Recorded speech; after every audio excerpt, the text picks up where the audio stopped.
Hey folks, here we are out here testing some new stuff. Of course, a jet plane decides to walk by as I start, or not fly by, I should say, not walk by. Anyways, check this out. So last time I was on, we were talking about these Zipp 303S gravel wheels. And I've finally been able to get some more time out on these wheels. And I will tell you this, super responsive, super light, pretty stiff, but yet got some pliability in it, so it doesn't totally rattle your teeth out. Now that's something that was kind of unexpected for these wheels. I did not, usually when you get these really big aero thick wheels like this, really large walls, they tend to be really stiff. Now, which is good and bad, like on the road and stuff like that. You want some aero and you want some stiffness so that, power input doesn't get taken away and stuff like that. Now, one thing that's been really cool with these is you think, well, the same thing is going to happen. Actually, on the contrary, they're actually very shock absorbing. They actually absorb some of that shock from the road, and you actually get a pretty comfortable ride out of them, especially in the dirt. Now, mind you, I'm on a steel frame. This is my Jamis Exploit, my Renegade. And, it's a fairly smooth bike to begin with. So it's compliant, but these wheels actually add to that compliancy. Now, they are set up tubeless right now and things like that. So I'm actually down here by the LA River. A bunch of trails down here and whatnot. And I'm actually contemplating crossing it, but I wanted to see how deep the water was. So I'm actually getting a pretty good idea right now. Yeah, water's not that deep. Army Corps of Engineers is doing some sort of construction down here, so anyways, we'll let him pass by. Hey, nothing like live video, right? So anyways, we're out here in the elements. Really happy with these wheels so far. They're pretty, they're nice, they're affordable. These take center lock hubs, standard MTB Zipp hub cassette compatibility. You can get it in XD, you can get it in standard Shimano HG free hub bodies. Now here's something that you kind of can't see, sadly. Zipp also has their own gravel tire. Now take a look at this tread, and you can kind of see it with the red, when it's wet here. That center ridge right there, I just did a lot of pavement to get out to where I'm at, and that center ridge rides real nice on the pavement.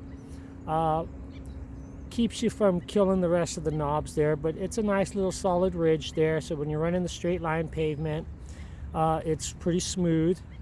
There's a little bit of tire hum, not a big deal. It's normal for a treaded tire, but not as bad as others. These side bite grips right here, I was just riding that, which is a nice little soft off camber hillside, and it did not lose a bite at all. And that's pretty soft and sandy. Came right through it with no problem. These are and I think I did it last time, so I'm going to cruise around over here to the back and hopefully there we go, catch the burn here. Tangente, and this is the coarse one. So there is one more above this, which is the service, which I believe it's a service one, and that is the higher end one. Now, this tire is a 700 by 40, wants to run it's a 127 TPI, so it's a pretty supple tire, and you want to run this guy like a little lower than normal. Actually, it wants to be run, it likes to be run down low, so it has a range of 38 to 40 to 65, and I usually run between 50 and 40 on other tires. I'm running these down to 40, and they're running pretty good on the road and in the dirt. So far, really happy with this. Now, here's something new though, and I gotta add these here. And don't mind the computer because it's still going for my ride here. Check these out. So this is Zipp's gravel bar, and one really cool thing, and I'm giving you this rider's perspective of them, is look at the flare on them. Now the flare is really nice. There's actually a slight kickback towards you and then out, and the flare is nice natural ergonomic position for that flare. Really comfortable, really liking these. And there's a front view of them so you can kind of get an idea of the flare on them. Super nice Zipp gravel bar. Got them mated to my 105 shifters. Shallow drop, nice ergo. And along with that, this is their CX tape as well, which is pretty grippy. Nice little texture in there. Really nice stuff coming out of Zipp for the gravel market. Anyways, I'll get more info on this. Take a look online, check them out. I'm going blank on the name of the bar though, so it happens, but I'll do some follow-up with it. Just the first ride on them right now, so I'm actually kind of learning them out, feeling them up. So far, not bad. Aluminum bar, super light. They're actually pretty light. Just probably like 40 grams, 50 grams heavier than a carbon bar that I had laying around. Plus, these are 46s. So I'm sorry. Yeah, these are 46s, I think, or 44s. I can't remember, but pretty comfy bars. So, and perfect for a gravel bike. It's a little bit wider, a little more stable. Like that flare at the bottom. And it's kind of nice because they didn't really flare it here, which tends to happen with a lot of bars. It flares after the bend, so it's kind of nice. All right, that's it for now. Look at this beautiful LA River. It's actually down here in the natural part, and for those of you who know the valley area, you might know that. Looks pretty familiar, right? All right, well, thanks for checking it out, and we'll leave you with the sounds of a chirping bird. Take care, everybody. Ride safe. So you just saw a video right now on the new Zipp 303S tubeless disc brake wheel set. Nice, really carbon set of wheels that I was actually using on a gravel bike. They were kind of designed to be used on a gravel bike, but they can be used on all roads, which is really cool. They're light enough, they're strong enough. Now, I went out and abused those wheels in the gravel and was really impressed with the amount of comfort you actually got from carbon wheels. Now, you know, when you overbuild carbon, they're too stiff and they're too harsh and they're just unforgiving. You want that responsiveness, but at the same time, sometimes you can lose something in translation there when you build them too stiff and then you are just rattled to death down the road, right? Carbon should be pliable, should absorb, should dampen the forces. So I think Zipp did a really good job with these 303s. Even with that large carbon section, the wheels actually were pliable, like the way they were laced and the spoke tensions and just the design of that wheel. It was enjoyable in gravel, believe it or not. It actually wasn't beating the living crud out of me. And I'm already on a steel frame bike. Now, steel frames, you know, ride good, but they also can ride kind of harsh too. And the one cool thing is the responsiveness in the wheel was like nothing else. They come in a couple of different configurations depending on what kind of application you want to throw them in. They were tubeless ready, disc brake ready. They were what else was I say? Just ready, good, ready to go. Through axle, and I'm not sure if they actually do a QR. So I'm just looking through a couple of notes. So if you see me look down, that's what it's all about. But just the ride of them was real. I was really impressed with them. And you know, a lot of people are like, oh, you know, once you ride carbon, whatever. And I'm a true climber, and carbon's lightweight and all, but I'm really an aluminum wheel guy. I really like how aluminum wheels ride. That and I've always been scared of carbon, especially in wheels, because when they break, it's, you know, usually not catastrophic, but it can happen. Um, I don't see these breaking. I mean, I'm at 160 pounds, fairly hard rider. I did load the bike up pretty good and still went out and beat the crud out of them. and they held up really well. No, they didn't go out of true. Um, Rode consistently, didn't see any type of punishment whatsoever. So pretty impressed with them. And here's the kicker, I think. I think the best deal on these 303S Zipp wheels is a retail price, $1,300 for 2 wheels. That's what you pay for one of other brands. So $1,300 wheel, not bad, right? So, and they're pretty light. So like I said, they definitely lightened up my configuration on my gravel bike. Mind you, it's a gravel bike. They're not going to be super lightweight, at least mine isn't. It's designed to hit the gravel and be reliable and last a long time. It's a lifetime frame, as I put it. So along with that, of course, Zipp offers a lifetime warranty as well. So you can't go wrong with that.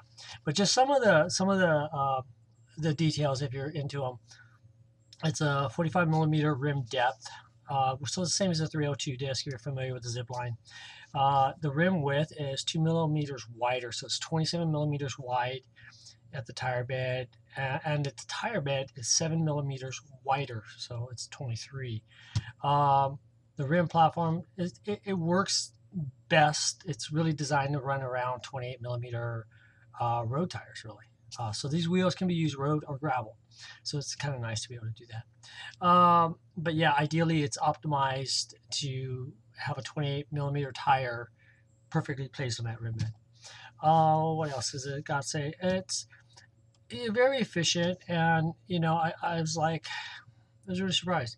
The wind didn't affect it too much, but mind you, it wasn't too windy, and I was more in gravel and dirt, so I wasn't feeling it on the road. Now, had I probably put on my road bike, got on a windy day, may not have. There's really good. They do a lot of good aerodynamic studies on these wheels, so we know that the bigger the surface, you're going to have some. If you get a crosswind, you're going to feel it. I mean, that's just bottom line, right? We're cyclists, we know. So, anyways, what else? It also can. Now, the wheels I had were Shimano Free Hub ready. It does also come in an XD driver, so if you really want to go make a range, you can do that as well. Alrighty. So yeah, that was that. So it's a carbon hookless rim, tubeless tires only. Sorry guys, there's no hook. It's using disc center lock type rotors. The rim is symmetrical, and it's carbon fiber, bake-on labels, and it's got a nice matte clear coat. So it's nice, easy to keep clean. It is using 24 spokes at 2-cross pattern, and comes in through axle 12x100, through axle 12x142. Pretty much standard, the rest of this for Zipp. And the weight was 1530 without valve stems and things like that. So, all right, there you go. Now, the other item that I've been using, and I really, really, really, really like this, is the Service Course sl70 Explorer handlebar. Now, once again, I went with aluminum bars on the gravel bike, not carbon. And one of the reasons why is because, number one, I'm probably going to fall a little more on the gravel bike, and carbon can only take so many hits before you finally go, is this bar ready to go or not? So actually, I wanted to feel the aluminum bars on the gravel bike just to go along with my whole mentality of what that bike's about. It's not a racer. It's not meant to go super fast uphill, yet it does. It's the monkey pushing the pedals, so that's me, I guess. I should learn to slow down. But anyways, these are really comfy bars. They got a really nice flare on them. I was really impressed with them. I'm actually contemplating throwing some on my road bike. That's how comfortable they are. Really nice hand placement. The hoods are in the right spot, and I can reach them even in the drops. And I love that flare on the drops. The flare is just wow. It's an awesome setup. And like I said, you can throw this thing on a road bike. On your dedicated road bike, they're that comfortable. Mind you, they are aluminum, but hey, there's nothing wrong with aluminum bars. Anyway, so the drops are 6 centimeters wider than the hood's position, so that's going down 6 centimeters. It really comfy. It's a nice comfy flare. The tops were, I spend a lot of time on the top of the bars. And it's a little wider and it's got more clamping space, which is really cool. So you can fit more accessories up on the bars. Really, really, really helps for mountain bags, computers, lights, whatever you need.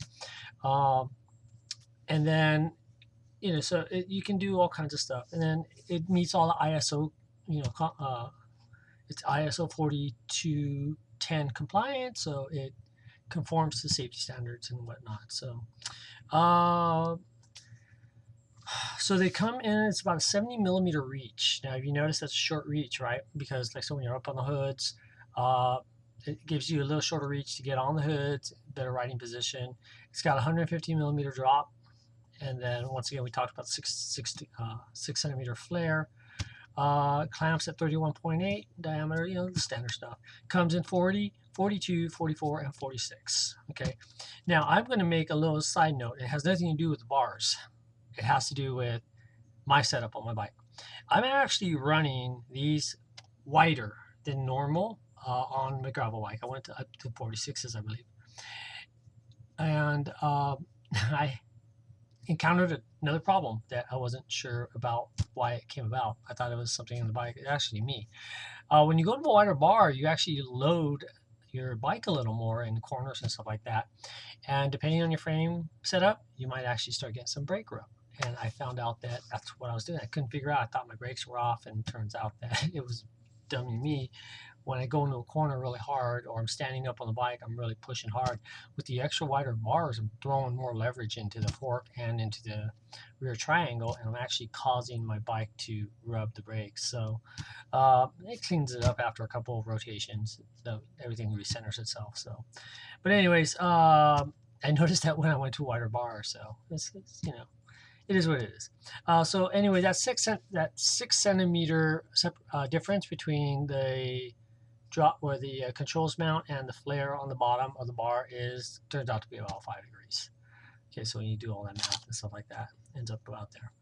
Okay, so and then the other thing that we had, and by accident, we had the 10, and I'm going to slaughter this so I know you'll get me, but Tangente Course G40. These were the tires that were on the bike, and the ones that we were running were the 700 by 40s. And this tire was actually really built and designed for tubeless gravel off pavement.